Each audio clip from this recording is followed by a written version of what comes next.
Lo ujinga apha kweli holo igama lakhe nguMfundisi uMgcakameli Nofotyela, bamazi ngoReverend Nofotyela.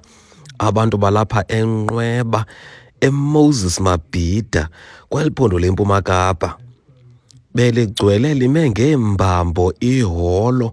UMfundisi uNofotyela kuye kwehla umangaliso omkhulu, wathi gqi apha ephahleni leholo, ephethe phofu umboko, sele eshumayela ebuza onke amarhamente ebezimaseke phofu loo nkonzo yePasika ukuba akulungele na ukuza kwenkosi undikhoyo ubuqu. Bekukho zonke iintlanga apha kuloo msitho lowo, abantu abamhlophe, abantu abamnyama, abantu bebala, abantu base-India, ndibala ntoni na, uquka nabantu bamazwe aphesheya, bebezimase lo msitho befuna ukuzibonela uMfundisi uNofotyela ebhabha.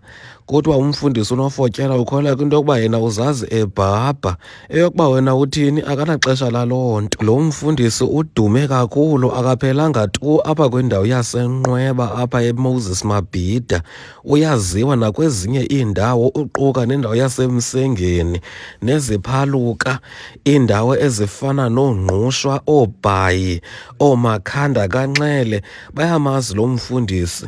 Ubuza nje ngumfundisi uMgcakameli Nofotyela, baza kuchazela abantu, hayi ngulaa mfundisi ubhabhayo lowana. Sive sothuka nathi obe siseholweni, uveske wabhabha laa mfundisi lo abengawunyatheli umhlaba. Kuthethwa ngalo mfundisi. Uthi uMfundisi uNofotyela, xa usithi unazo izityhilelo, ukholelwa kwinto yokuba unezityhilelo, kutheni ke ngoku ungabhabhi xa ungumfundisi usithi ubiziwe ngundikhoyo? Isengamayeyeye kunanamhlanje kwindawo yaseMoses Mabida abantu abawuvali umlomo, ingakumbi abantu abangootata. Yemadoda, le ndoda yabhabha nyhani? Heyi! Ufuna uxelela ibhabha nyhani le ndoda? Erenkini kuthethwa ngomfundisi uNofotyela, abantu abangootata bazithandela nje ukusela, bathetha ngalo mfundisi. Ezitopini uthetha ngalo mfundisi, kuthiwa kuyaqala ukubona umntu obhabhayo engenazo iimpiko, abe esithi yena uMfundisi uNofotyela, are you ready for his second coming? Kutsho lo mfundisi uthi yena ubizwe kweli lizwi libhaliweyo koomphulaphuli waye i-CNBC.